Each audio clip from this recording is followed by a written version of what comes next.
All right, this is going to be a video about the RMS voltage. And this is kind of a subtle thing.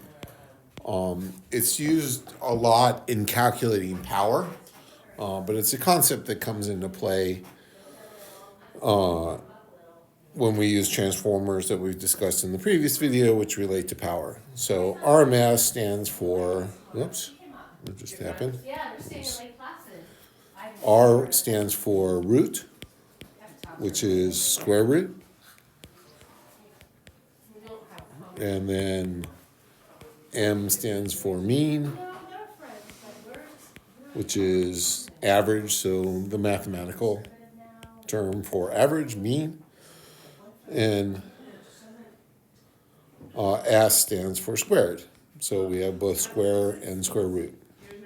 So all mathematical things. With the RMS, and we can look at voltage, so we're talking about VRMS. VRMS can be defined a little bit more mathematically as 1 over t, integral from 0 to t. So if you remember from calculus, for a periodic function, so something that repeats, that would be the average over one period. So that comes from calculus. And then our v of t squared. So there's our squared term. The average is the mean term, and that's dt. And then all of that to the 1/2. So there's our root. So I suppose if you want to label it, root, mean, and then squared.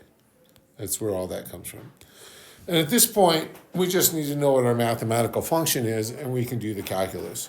And so I'll use an example here, kind of a simple example. I'll pause for a second. So for sinusoidal signals,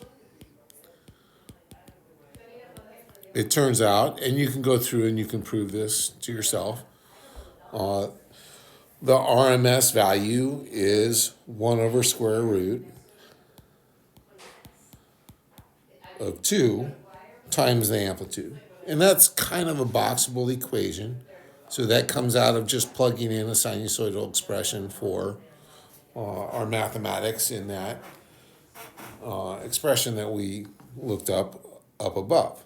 So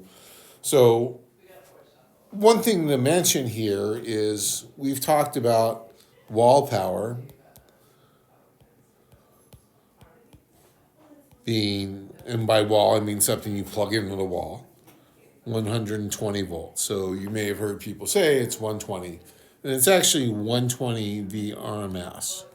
So the amplitude of the wall power is not 120 volts, and it's a simple exercise to figure out what that amplitude is, but I left it as a homework problem, and you can go check that out. So, and I've done this, don't do this with our oscilloscopes, but if you take oscilloscope leads, the correct type of oscilloscope leads, you need special leads so you don't hurt something or burn something out, but you can go measure wall power, and you'll see it's not 120 volts. I almost gave away the answer for the homework problem, but I'll let you figure out what it is. But we can look at the RMS voltage for a lot of things. So we could look at that sawtooth function that that's not a sawtooth. Sawtooth function we talked about, a periodic function that looks something like this. And just draw a couple more. So this is something we saw in the previous class. So this is a repeating thing. We talked about this as an example. We didn't use it in the laboratory. But this has a repeating function. And I can make things really easy. I can make the period 1 second. So that would be 0 to 1. That would repeat. That would be 1 to 2, etc. And I suppose for completeness, this would go from -1 to 0. And then I can make our function here be just something along the lines of v of t equals t. And so over 1 second, this would go from 0 volts to 1 volt. And this would go from 0 volts to 1 volt. But mathematically, we would have the expression v of t equals t. For that piece, we would have to be careful. You can write periodic functions with an n as an integer value, and So if we wanted to look at the next segment, we'd have to use that expression. But we'll talk about the 0 to 1 segment. And so if I want to find the VRMS for, I'm going to change colors, for that repeating periodic function, I only need to find the RMS value for one period. And so we'll look at the 0 to 1 period. So we can plug in here. We're going to integrate from 0 to 1, and we're going to do 1 over the period, but that's 1 over 1. So I chose these values to make my life a little bit easier. But 0 to 1, and then our v of t function is t, but that's squared, dt, and then all that to the square root.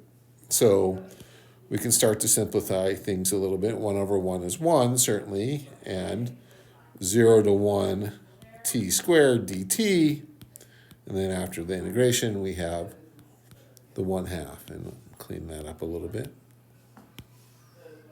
And so, well, integral of t squared is t cubed over 3, so we have t cubed over 3 evaluated from 0 to 1, all of that to the 1/2.